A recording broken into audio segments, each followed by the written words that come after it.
family, of my siblings, one of these is copy of the letter he wrote to us. He was injured, and there's some that I wrote back to him. So Jane copied them up for me, and each family there's 6 of them, I think, can have one. So I thought Uncle Tim would be here, but he's not. Anyway, it was a special time. Yep. So he was, Sharon, tell the story. He was in Vietnam. He got hit. He got hit. But they told him, you have to ride home, right? I don't know. Yeah. But the letter had blood on it. Yeah, the letter had blood. And yeah, it was a hard time. Yeah, it was a real hard time. And Susie and I went up to visit him in the hospital. I don't know, Susie, was it Portland or where was it? Seattle. Anyway, we got there, and we just got there, and he said, why'd you have to stay so long? Because he was kind of out of it. He was in a lot of pain. Yeah. But he's a very brave individual. And when I talked to him just a few months ago about this, he started reminiscing about Vietnam. And he had never talked about it before. And he started sharing things about him doing things to save the other guys' lives. Yeah. And one of his good buddies was killed. And the paramedic didn't have a certain thing on hand that could have maybe saved his life. But when Tim got hit, they had that. And I don't know what it was, medical. Plasma. It was Plasma. And that helped him save his life. But Daddy knew he would come back from Vietnam, right? Yeah. Because of the prophecy. Okay, do you want to talk about that, Jim? Come on up. Because our honored speaker is home in Florence. Yeah. And he's very sentimental about 4th of July. So Jim's going to tell the story about a prophecy over Tim when he was little. They're raising their hands. You kind of have to stand right here. Right here, okay. Well, Tim was a baby. And our dad was sick and in bed, and Tim was in the bassinet, in the same bedroom, they put the bassinets in. Huh? He was in the front bedroom. Yeah, the front bedroom. At the, what? Okay. Anyway, he was they were in the front bedroom, and so Papa was sick. And so he told Mom, he called Deke, who was Eldon Brooks. They called him Deke for deacon in the church. And he says, call Deke and have him come out here and pray for him. And so she did. Mine moved around a lot. But anyway, so Deke came out to pray for Pop. And anyway, when he walked into the room, he didn't go pray for Pop. He went over and he prophesied over Tim. Tim was just a baby, probably a little older than my little great granddaughter. But anyway, he prophesied over Tim, and when he got done prophesying, Pop was well. And so over the years, Tim would ask Pop, he'd say, Pop, what's the prophecy? You'll find out. He wouldn't tell it, He said, you'll find out. And so about 50 years later, Tim thought, Pop died, Eldon died, how's he going to know when the time comes, And Pop told him the last time Pop told him, some of you folks probably don't know, but our dad was a very prophetic man. And anyway, so he told him, when the time comes, you'll know. And so Tim was talking, this is like 50 or 60 years later. I think about 60 years, I think. but at least 50. And so Tim is talking on the phone to Rick Szymanski. And now Rick and Maricruz are missionaries in Cancun, Mexico. You know, and anyway, and Rick is talking about going in and ministering to the Mayan Indians in the desert or the forests up around Cancun, you know, out in the jungles. And they were talking about that. When Rick was talking about it, Tim says, "Rick, I'm going to come and go with you." The Spirit of the Lord came on Tim, and he knew that he was supposed to go. And so he told Rick, he said, you know, "I'm going to come and go with you." And then just at the same time when Tim said that, the doorbell rang at the Szymanski home in Cancun. Right when Tim said that, the doorbell rang. And it was a girl from the School of the Prophetic, which Maricruz and Rick taught there.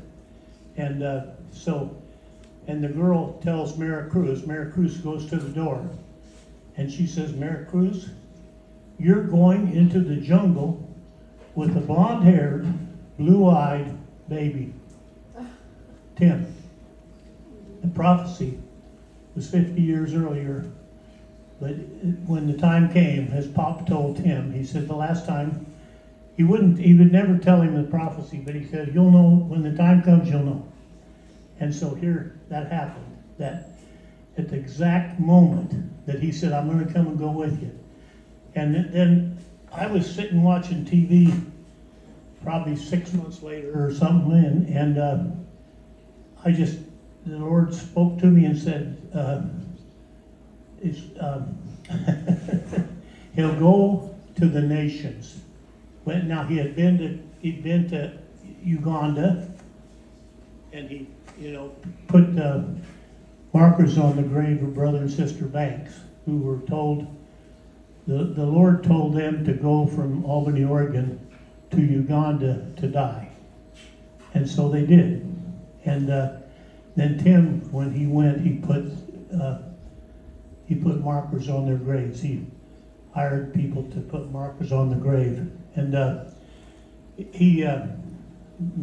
interesting thing about that was those things that are ordained of God are ordained of God. They're important. And so when he went, he thought he found a guy to put the markers on the graves. And so he paid him half the money they agreed to, and then he would pay him the rest when they got done, you know.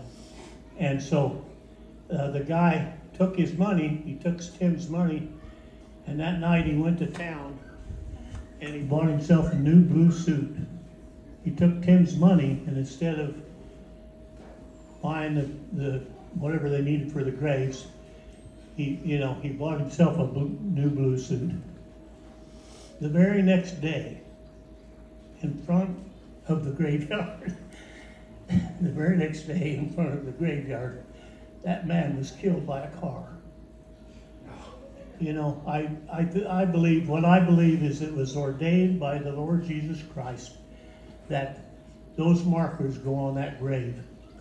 And when that man did that, it was an Ananias and Sapphira moment, just like when they lied, you know, in the Bible and said that, you know, they had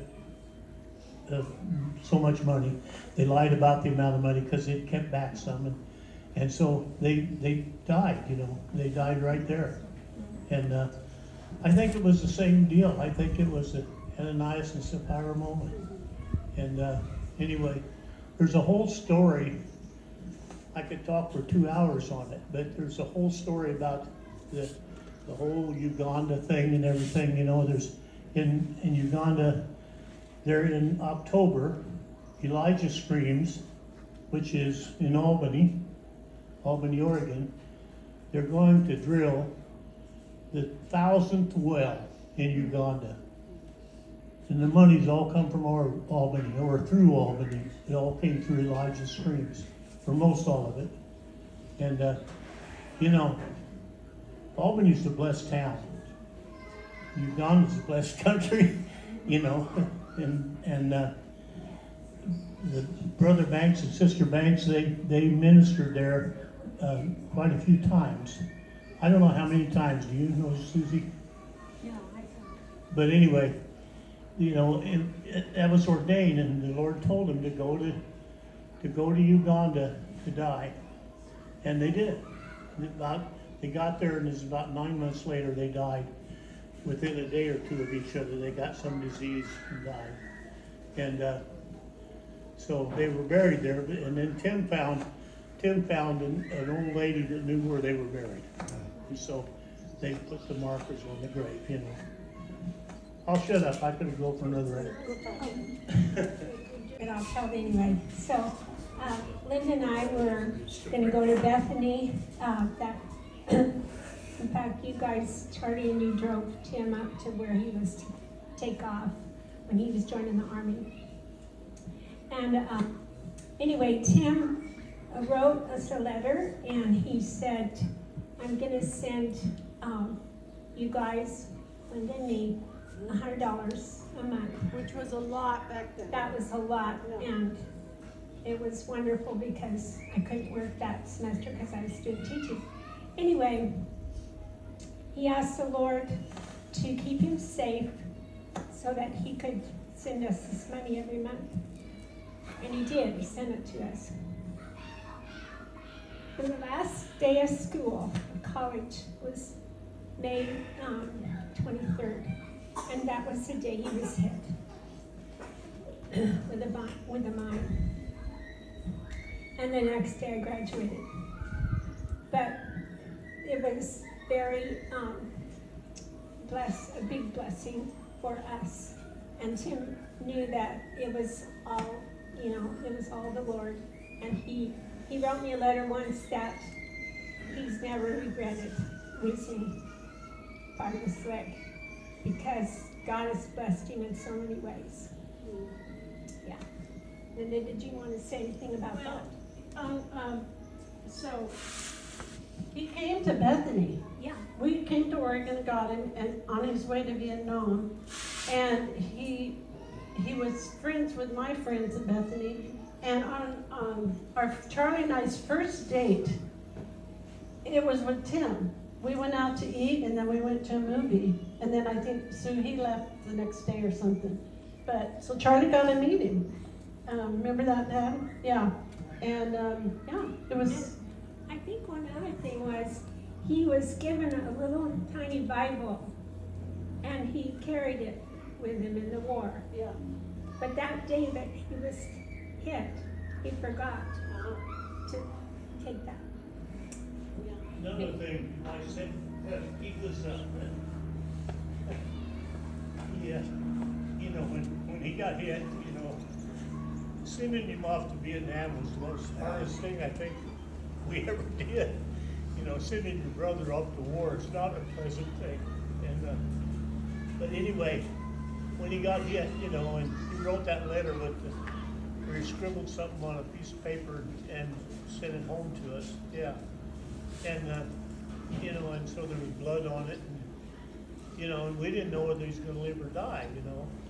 But because of that prophecy, Pop said, well, he's coming home. And he did. And that was the same year that Daddy had the wreck in January. Tim got hit in May. And leg day, Sharon, when's that? June 24th. June 24th. This year, I called Brother Tim about something, and he said, oh, I thought you had forgot. And then it hit me, leg off day. So I sent the word around to Janice and everybody to call Brother Tim. I think it made more fun for him to have us forget, really, you know. So anyway, these are books. These books are letters that he wrote us and we wrote him. And it's a lot of history about all of us. It's very interesting. Yeah, and I want to say something. So, Janice and Dale were living by Mother and Daddy, but Daddy was in a wreck. And I found in Mother's writings that she goes, a year of trouble or something, the day of trouble. But if Janice and Dale had not been there and watched over Mother and Daddy, Daddy wasn't working, and he was self-employed and money wasn't regular. And I want to thank Janice and Dale for taking care of our parents all those years and that year. Yeah. Anybody else want to talk? And he had never done this before, about when, things there in Vietnam, things the soldiers had to do and did and so on. And it's taken all these years for him to heal a little bit. But there is a museum in Florence regarding soldiers, and he's very well decorated. I think he has more. Do something. Come over this way. I think I'll bump something. Or you can say he has more hours And all these different ones, yeah. So we're very proud of Brother Tim, and we're thankful that the Lord protected him. And that's the faith that we saw in our parents, was Daddy, he's coming back. The prophecy hasn't been fulfilled. So anyway, we have a great heritage. Yeah, each of you. Okay, anybody else want to talk? One more thing I'd like to say about Pop. I work with Pop, and so I work with Pop, and so one day he tells me, he says, get some money and take it over to one of our family members. I won't mention who, but he says, get some money and take it over to that family member. And I messed around and I didn't do it, And the next morning, I got the biggest chewing out I ever got in my life from Pop, because he was pretty kind and he tolerated a lot of things. But after I got my lecture, that money got to that person real fast. But that's the kind of dad our dad was.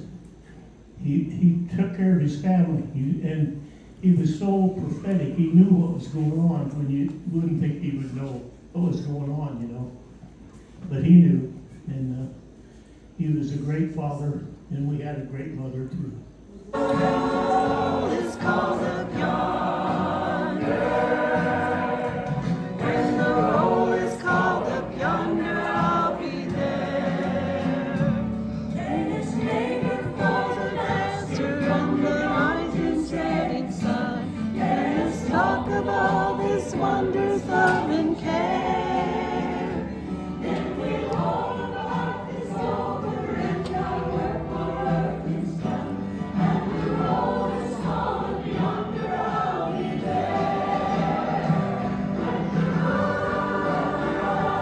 Called up yonder.